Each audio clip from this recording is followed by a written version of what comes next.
So Thomas Sowell is a very well-respected anti-SJW from the dinosaur generation, which is one generation before the boomers. Basically, Sowell was born in 1930, so that would make him 92 this year.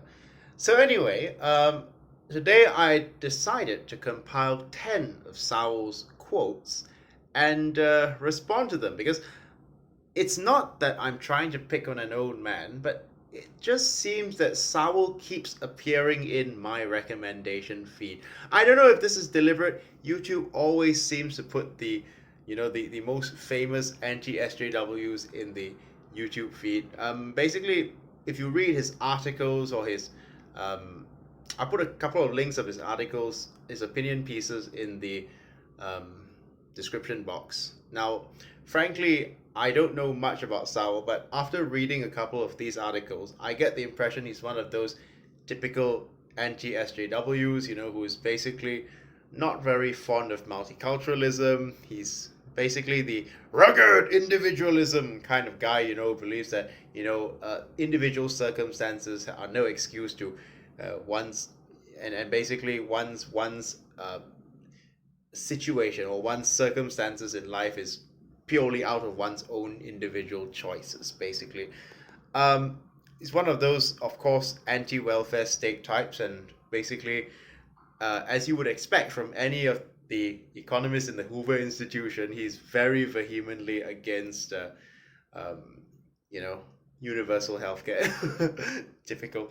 But anyway, people have a lot of reverence for Dr. Sowell. That one of the most common lines I've seen, and I would be a rich man if I got $1 for every time I've seen this line, is that, oh, Thomas Sowell is a national treasure. Oh, and Republicans, love to quote Sowell. I mean, they put him on this special pedestal, I guess, because he's an African American guy. So, yeah, I don't think they would put him on this sort of pedestal, these people on Fox News and PragerU, if he was a white guy, right? So anyway, without further ado, let's begin.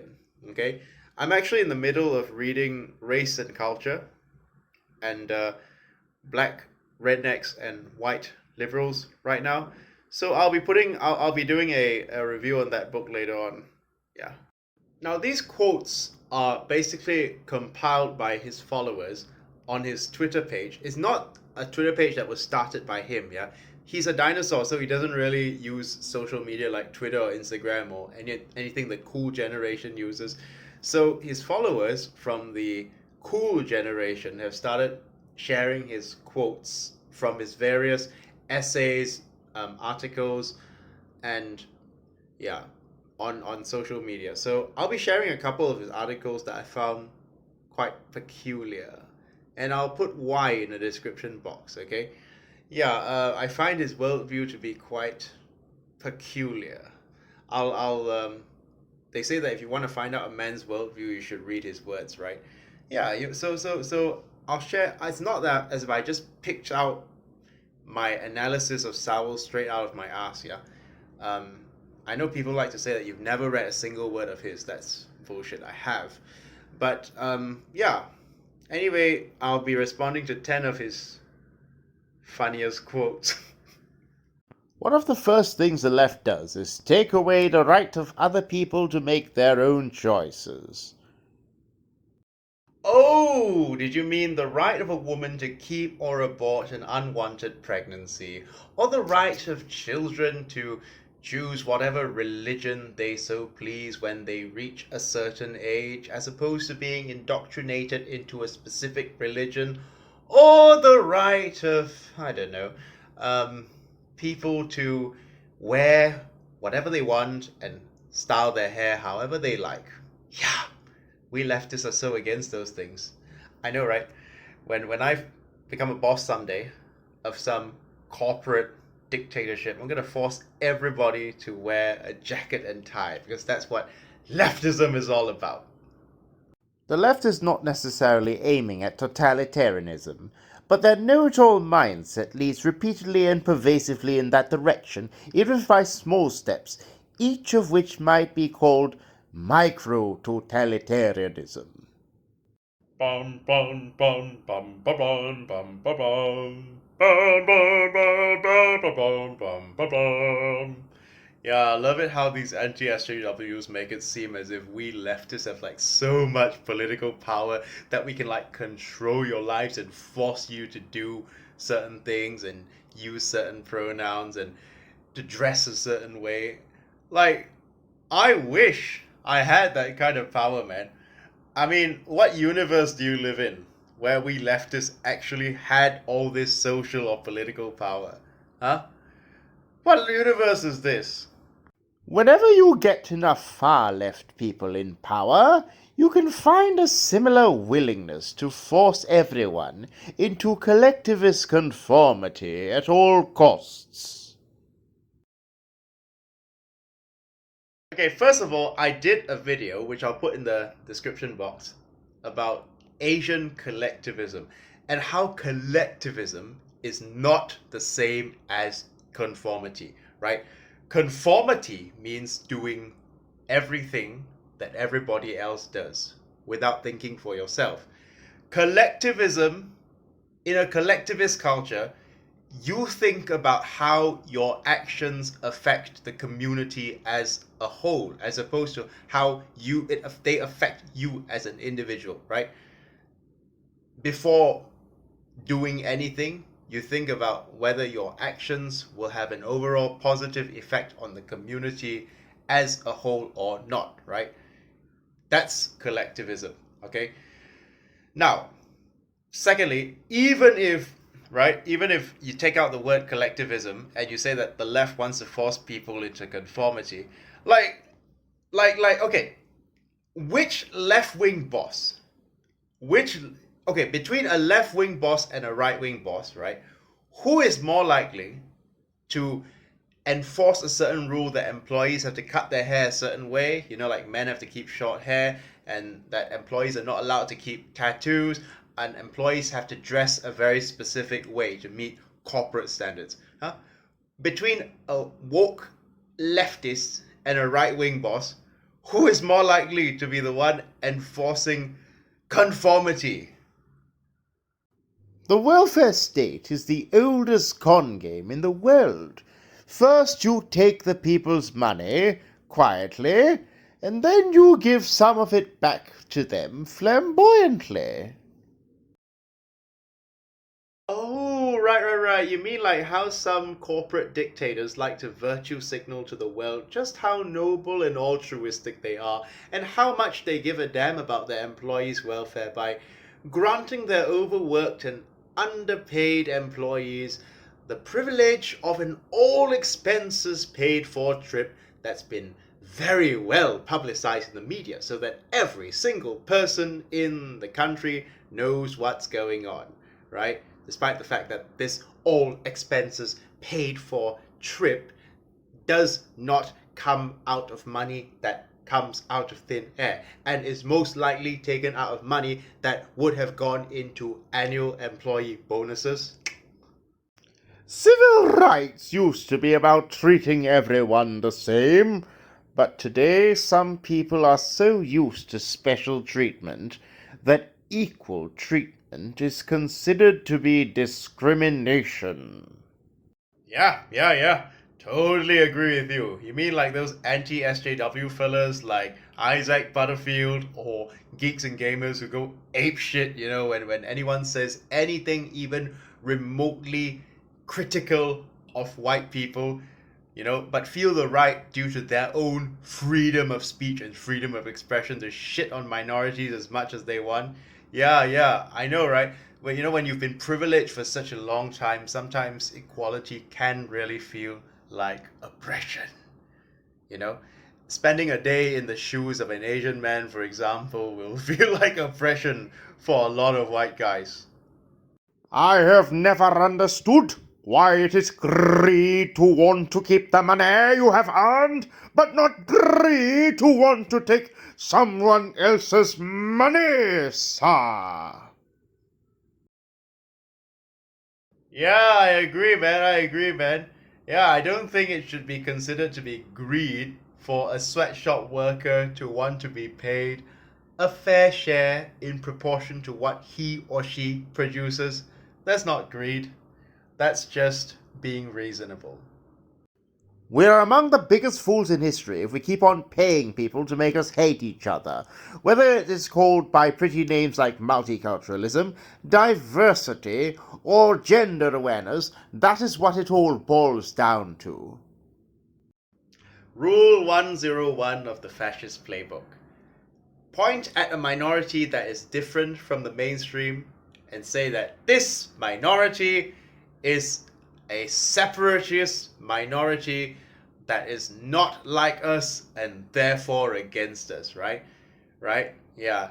So, oftentimes, these people who attack multiculturalism, saying that it foments hate and it creates divisions, oftentimes what they really mean is that they don't like non-Western cultures polluting the beauty of their and purity of their Western civilization. They just don't want to say that because they don't want to be seen as racist. But actually, the fact of the matter is that they actually don't have a problem with multiculturalism. Like, I doubt Sowell would have a problem if an Asian person goes to a Western country, gets educated in Western culture, Western philosophy, and Western ways of life, and comes back and converts other people to Western culture and Judeo-Christian religions, right? I'm not talking about like the original forms. I'm talking about the Romanized uh, Dickensian form of the Judeo-Christian religions. This guy would have no problem with the spread of Western culture throughout the world.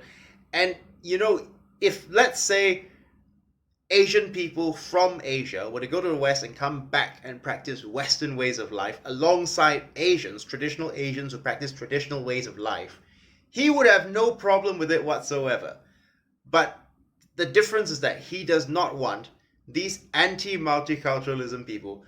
They don't mind Western culture spreading to other parts of the world, right? Just like Jordan Peterson doesn't mind spreading his book to other parts of the world, but they don't want the purity of their own culture to be polluted by other cultures. Um, you know, Singapore is a multicultural country, right? Singapore, do you see mass shootings? Do you see like people beating people from different ethnic groups bashing each other up in Singapore? The Chinese, the Indians, and the Malays practice their own respective culture, and people can choose whatever culture they want. I mean, it's not to say that if you're Chinese, you have to practice Chinese culture, but nobody, absolutely nobody, is hating anybody because of a different culture in Singapore, right? You know, the thing is, the problem is that if you had no multiculturalism, if there was no multiculturalism, right, that you fellas in America would have nothing but fried chicken, steak, potatoes, hamburgers. You wouldn't have Chinese food, you wouldn't have yoga, you wouldn't have all these lovely things like anime and K-pop that come from other cultures, right? Would you rather your culture be monocultural? Okay, but then you also have to accept I will agree with you that multiculturalism is shit if you agree to tell your Westerners, your fellow Westerners or Western influencers, at least Westernized Asian people, to stop trying to spread Western culture in Asia, right? The fact that I'm wearing a tank top is already multicultural because tank tops come from Western countries. Yeah, okay. I don't have a problem with multiculturalism. I don't have a problem with Western cultures even coming to Asia. As long as people respect my Asian ways of life and stop trying to and keep out of my personal life, that is fine. Multiculturalism, like the caste system, tends to freeze people where the accident of birth has placed them.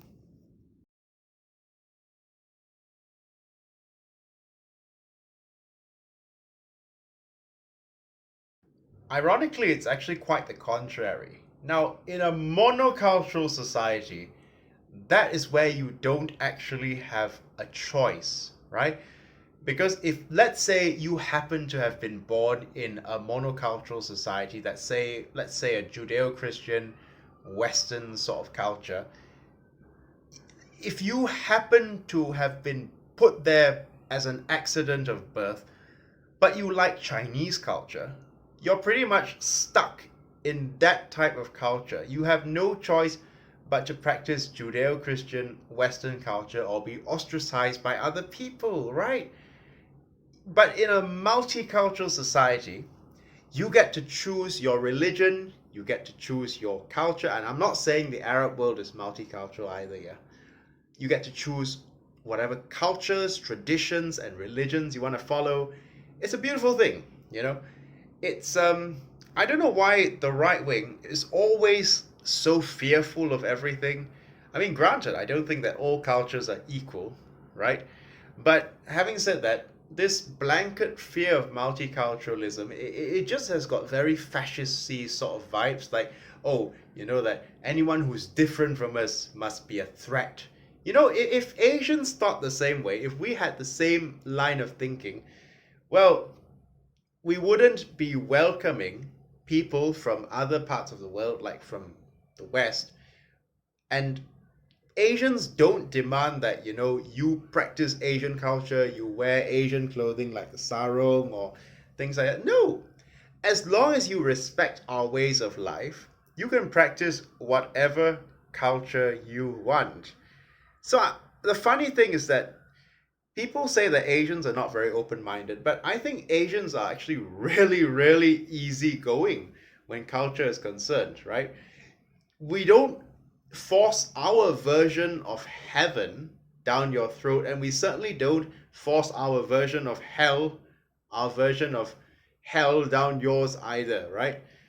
Culturally, Asians are among the most easygoing, right? We don't have our panties in a tizzy over people being who are different from us, you know? One of the sad signs of our times is that we have demonized the working class proletariats who simply want a civilized standard of living, subsidized useless bums like the royal family, and canonized those who complain like old, outdated economists who whine about leftist communist heathens indoctrinating innocent little children. Since this is an era when many people are concerned about fairness and social justice, what is your fair share of what someone else has worked for, sir?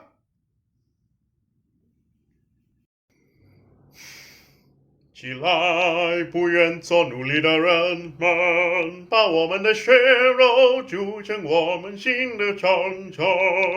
美国民族到了最危险的时候，每个人被迫着发出最后的吼声。起来，起来，起来！我们万众一心，冒着敌人的炮火前进。冒着敌人的炮火前进，前进，前进，进。